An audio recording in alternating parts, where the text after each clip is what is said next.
He kōna I purangi tēnei nā te reo irirangi o Aotearoa. Hello, I'm Simon Morris. Last week saw the passing of Robert Redford, one of the last of that, we're told, redundant cinematic fixture, the genuine movie star.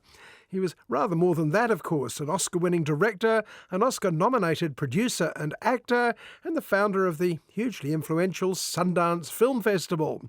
But above all, he was one of the best and most charming movie stars in the business. But you're head of the committee, sir. Look, I just came aboard. John Mitchell was the head of the committee. He might know. Well, what would the explanation possibly be? I don't know. You're implying that I should know. And if you print that, our relationship will be terminated. Sir, we don't have a relationship. Charm is a hugely underrated element in the film business. It tends to be treated with suspicion, like someone's trying to put something over on us. That's not working. These glossy stars are coasting entirely on the basis of their looks. You know, Hildy, he's not such a bad fellow. No, he should make some girl real happy. Laugh happy. He's not the man for you, I can see that, but I sort of like him. He's got a lot of charm. Well, he comes by it naturally. His grandfather was a snake.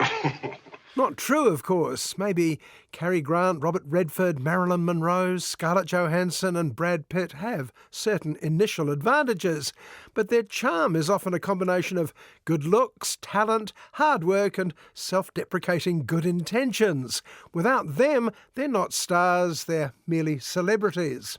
You couldn't have convinced me unless you had that courage. Nobody's that good an actor. I'm not an actor, I'm a movie star!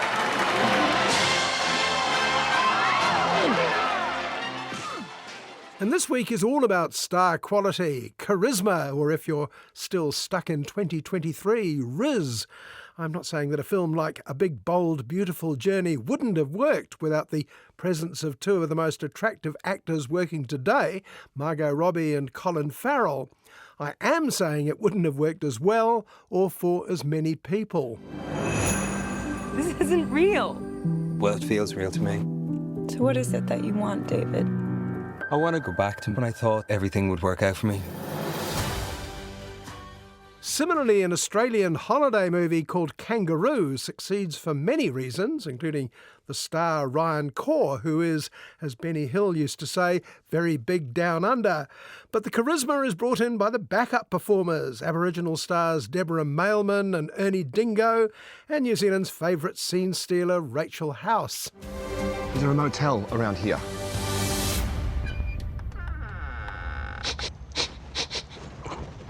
No snakes, all good. We'll let you two get cosy. Again, I'm not saying the sunny Kangaroo wouldn't have worked without them, but their presence adds a smile on audiences' faces from the start. As Renee Zellweger said in her star-making role in Jerry Maguire, they had us at hello. You had me at hello.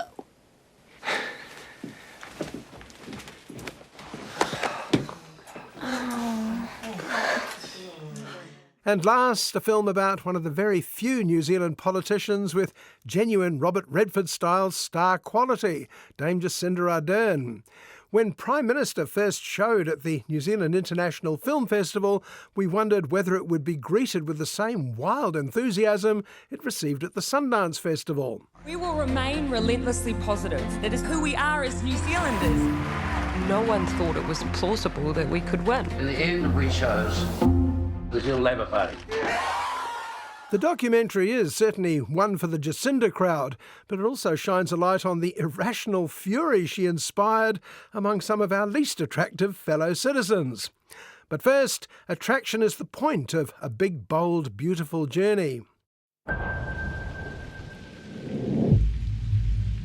Hi. Are you here by yourself? I am. What about you? I am. The undeniable appeal of Australian Margot Robbie and Irishman Colin Farrell is partly because they're charming and beautiful, and partly because being a great big star doesn't seem to be their driving ambition. For every blockbuster they grace, they seem just as keen, particularly Colin, to take wide swinging punts at something odd, even arty. It's funny how the most beautiful places make you feel the most alone, you know? Maybe it just depends on the person you're with.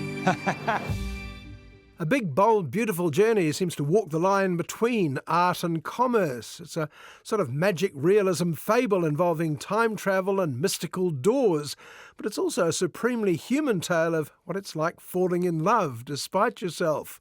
I'm not sure how universal its appeal is. I know it unerringly won me over. This is unbelievable. I think that's the entrance to my high school. No, wait. What? You know, high school. It's okay. It's okay.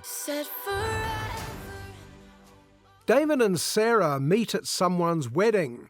They're both unaccountably single, intrigued by each other, but deeply suspicious of that feeling. Just as Groucho Marx wouldn't want to join a club that had him as a member, Sarah in particular would much prefer to hook up with someone easily discarded the next day. You headed back to the city? I might make a little detour. I'm a big fan of scenic routes. Me too. Why are you single? I suppose I hadn't met the right one yet. What about you? I'm meant to be alone. You really believe that? And David's strangely relieved that Sarah isn't bowled over by his charms. After all, he has extremely high standards. But on the way home, David's rental car's GPS takes a hand. Having been installed in rather mysterious circumstances, it now makes David an offer he can't refuse. Remain on interstate for 249 miles. David? David? Sorry, are we talking to each other now? Do you want to go on a big, bold, beautiful journey? Yes? Now, a big, bold, beautiful journey may not be for everyone, but it certainly suits a bruised, failed romantic like David. And the first stop of the journey is being a good Samaritan for Sarah, whose own rental car unaccountably refuses to go. Do you remember? David? Happy together, don't you? Pick up Sarah. I do. My car won't start. Mine told me to pick you up. So off they go together, and while it may not be hooking up or even just flirting, it turns out David and Sarah make very easy travelling companions. And if they're not planning to get together, why the big grins on both of their faces? Your accent, is it real? You think I'd fake an accent? The most beautiful places make you feel the most alone. That's a pretty good me, actually. I'm flattered. But as promised, their car has a detour planned, one that takes them to an open field where a big red door stands unconnected to anything. Where could it lead? To a magic kingdom like Middle-earth or Narnia, or somewhere more personal? Oh, wow.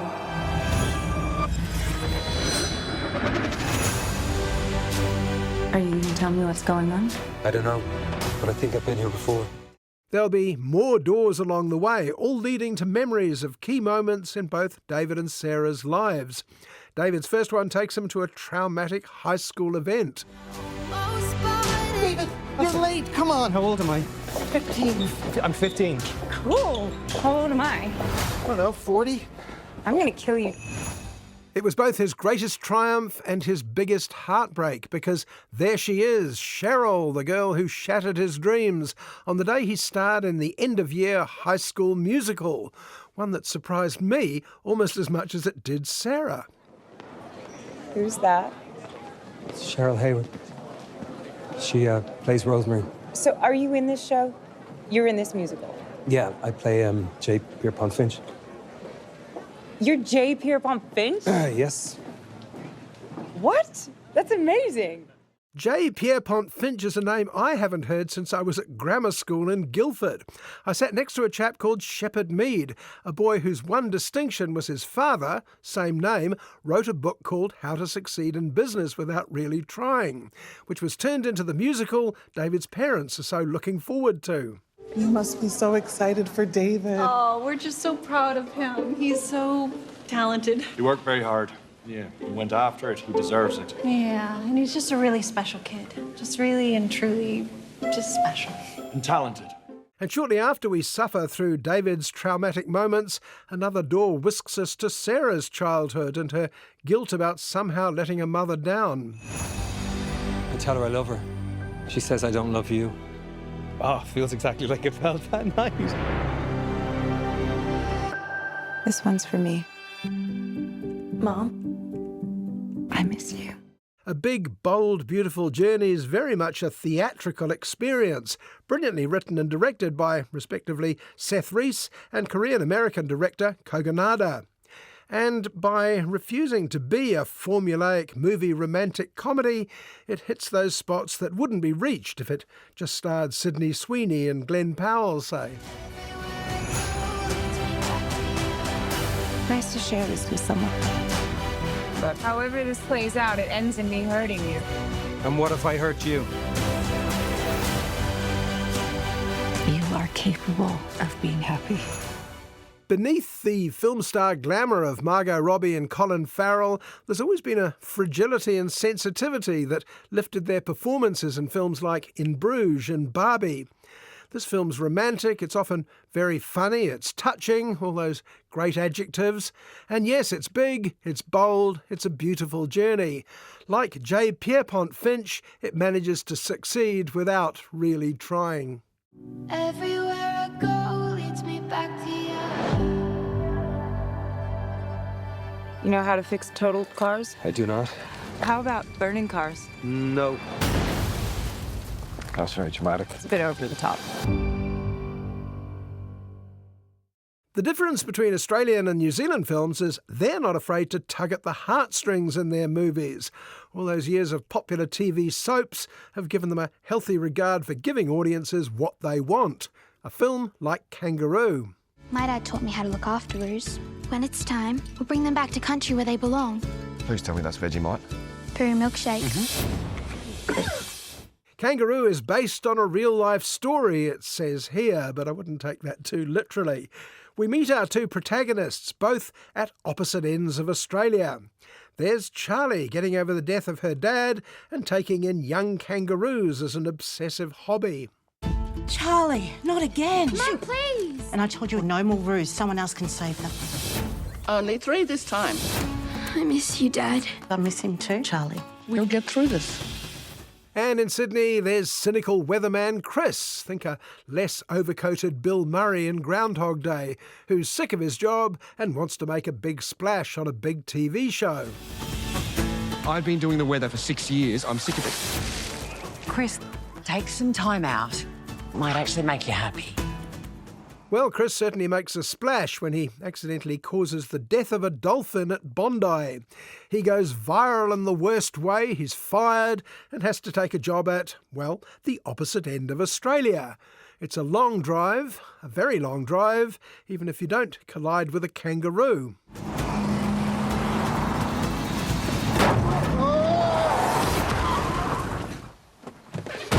Oh, no. Oh, no, indeed. And popping out of the late Kanga comes a little roo. All right, I admit my knowledge of Australia's favourite marsupial is limited to various Winnie the Pooh characters. In fact, baby roos are called joeys, and young Charlie is impressed to see Chris carry his into town looking for a vet. Thought you might need some help with your car. Who are you? I'm Charlie. She looks pretty hungry. Come on, jump in. I'm just kidding, right going in again. I hate this town. No vet, and in fact, not much sympathy for Chris either. His anti-dolphin reputation precedes him, and the colourful villagers, led by Kiwis Rachel House and Roy Billing, welcome the chance for a few cracks. Adding injury to all these insults, Chris's car will take weeks to fix after its accident. How long's that going to take? About a week. Oh. He can stay at your guest house. Lovely atmosphere, massive bathroom. You'll love it. Where's the bathroom? Ta-da! Out there. So Chris and his baby Joey, he calls her Liz, crash out at a nearby shack. The massive bathroom, well, turns out he's standing in it. Charlie tells Chris that native custom demands that he take care of the young kangaroo until she's ready to be sent out into the wild. You saved the Joey. You have to take care of her. I don't know what to do. Charlie's family is a star-studded mob featuring national treasures Deborah Mailman, Wayne Blair and Crocodile Dundee's mate Ernie Dingo. And it can't be denied, for what it is, Kangaroo's pretty well done. I mean, who doesn't want to spend an hour or so basking in the Northern Territory sun with kangaroos? Have you ever driven a bus? No. Do you know anything about the local area? No. So what makes you think you're the right person for the job? I have no life and I'm completely broke. Welcome aboard. All right, it's considerably longer than it needs to be as we watch popular TV star Ryan Kaur as Chris struggle to become a better human being and Charlie to move on with her life. And Deborah Mailman as mum is finally allowed to have more in her life than mopping up after her daughter's kangaroo mates. Charlie, she's special, isn't she? Why are you always running away from people who care about you? She really looks up to you, you know. Crikey.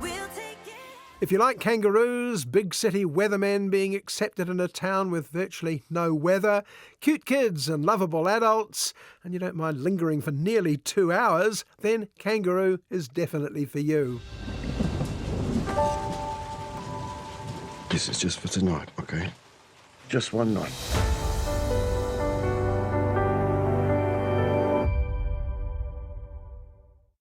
Even at the height of the popularity of former Prime Minister Jacinda Ardern, it was clear she had two constituencies.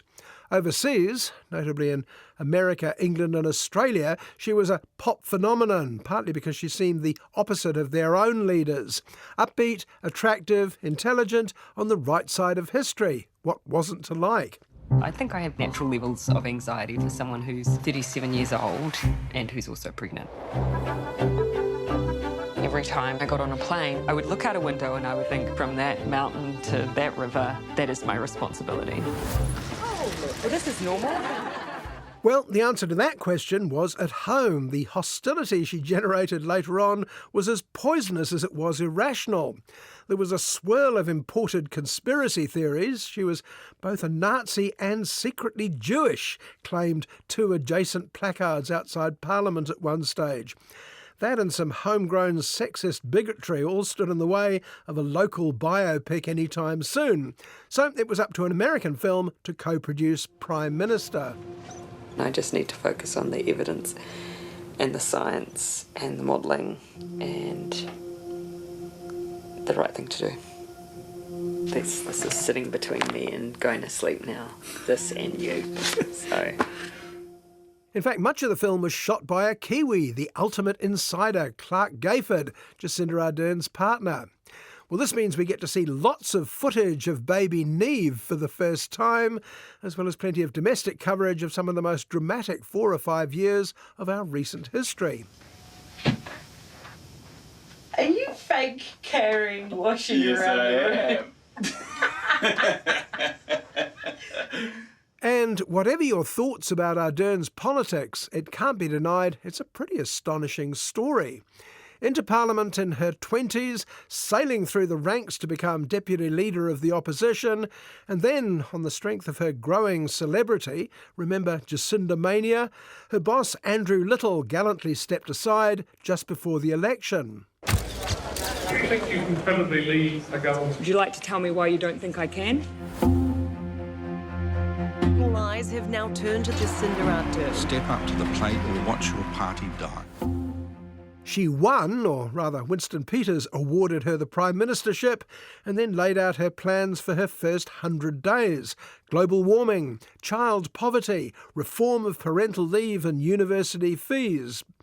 But you know what they say about the God's attitude to plans? We regularly see Ardern listening to an audio diary of the time and wincing. I have 3 years to do as much as we can. But in the back of my mind, I thought, how am I going to do this with a baby? I just feel sorry for myself listening to that because I just have no idea what's coming. Absolutely no idea. Even aside from the fact she was pregnant, the crises came thick and fast. White Island and the awful Christchurch mosque shooting stopped New Zealand in its tracks in 2019. And that was the year before the global disaster that came to define the Jacinda Ardern years, the COVID pandemic. There were 2 groups on the island, those who were evacuated and those close to the eruption. We only have 6 cases at the moment. This can only be described as a terrorist attack. It's an indication of selective memory how much of what's covered in Prime Minister, and covered very well I thought, was stuff I'd forgotten, while much of the rest of the world seemed resigned to letting thousands of people die as the price to pay for keeping business going. Here we tried something else. I had the very best scientific advice, the best public health advice, great ministers. But it still sat squarely on me. Guided by the best scientific advice here and overseas, we locked down the country with the almost total support of the country at the time. It was a surreal period, like scenes out of 28 Days Later, with all our cities silent and deserted. And then in the middle of it all, Jacinda Ardern seemed to be taking all of this on her own shoulders. Crises make governments and they break governments. If things went wrong, it was my job to fix it.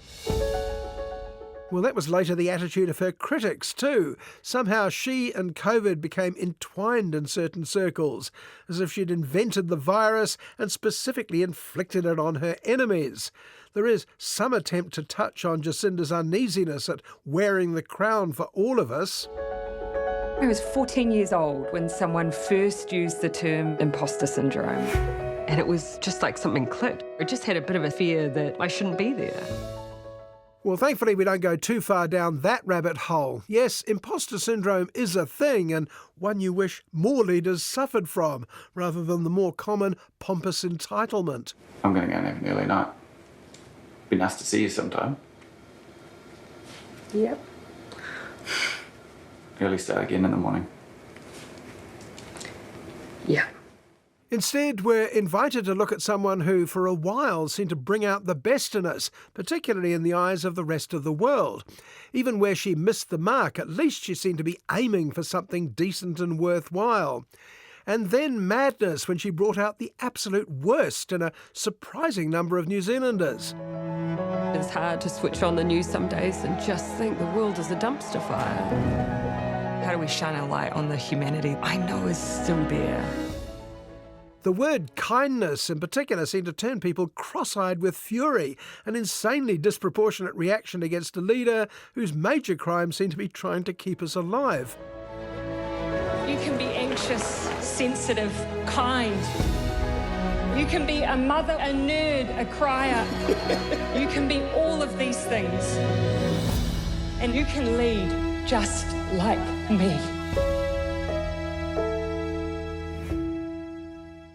Prime Minister is one for the fans. Clark Gayford is one of the producers. But even for Jacinda skeptics, it's fascinating and heartwarming. Whatever the opinion of the naysayers, Prime Minister's message to the young, especially young girls, is a good and positive one, unlike, sadly, the view of her enemies. And on that rare dip into the murky world of politics, it's time to go. I'm Simon Morris, and I hope you'll join me at the movies, same time next week.